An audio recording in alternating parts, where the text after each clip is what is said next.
Chers Loir-et-Chériens, le soleil se couche ici en ce vendredi 10 juin à Romorantin, à quelques heures de la fin de cette campagne électorale et à quelques heures du premier tour des élections législatives.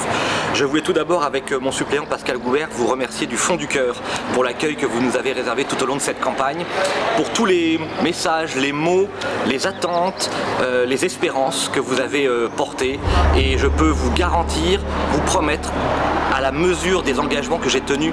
ces 5 dernières années en tant que député, que je continuerai à être votre avocat et votre porte-parole au niveau national pour défendre nos valeurs du travail face à l'assistanat, nos valeurs du patriotisme face à la repentance et à la haine de la France, nos valeurs d'identité face à tous les communautarismes, l'indispensable défense de la France rurale face à la bureaucratie parisienne, ou encore la nécessaire protection de la santé de nos familles, de nos anciens comme de nos jeunes, en permettant l'installation dès cet été de nouveaux médecins dans le Loir-et-Cher. Vous remerciez aussi pour la confiance que vous m'accordez depuis maintenant près de 10 ans, d'abord comme maire de Nains-sur-Beuvron,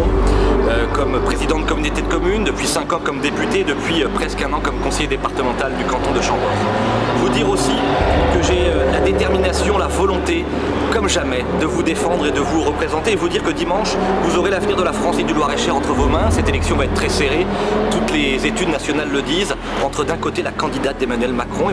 qui va disposer de tous les pouvoirs, avec M. Mélenchon qui va disposer de plusieurs centaines de députés plus ou moins serviles et godillots, et de l'autre côté notre candidature, une candidature libre, indépendante, fière de nos valeurs de droite, une candidature patriote et amoureuse de la France rurale. Voilà l'enjeu de cette élection. Dimanche soir il sera trop tard, donc c'est de votre souveraineté, c'est de votre liberté que dépend l'avenir du Loir-et-Cher, et je compte vraiment sur vous. Je vous appelle au vote utile, au vote efficace, au vote vital, au vote existentiel pour défendre notre Loir-et-Cher, parce que je pense que je suis le seul à avoir le poids politique, le poids médiatique pour continuer à défendre les Loir-et-Chériens, à promouvoir le Loir-et-Cher et à m'opposer de manière déterminée à la politique d'Emmanuel Macron. Dimanche, je compte sur vous. Dimanche, nous comptons sur vous. Vive le Loir-et-Cher et surtout, vive la France.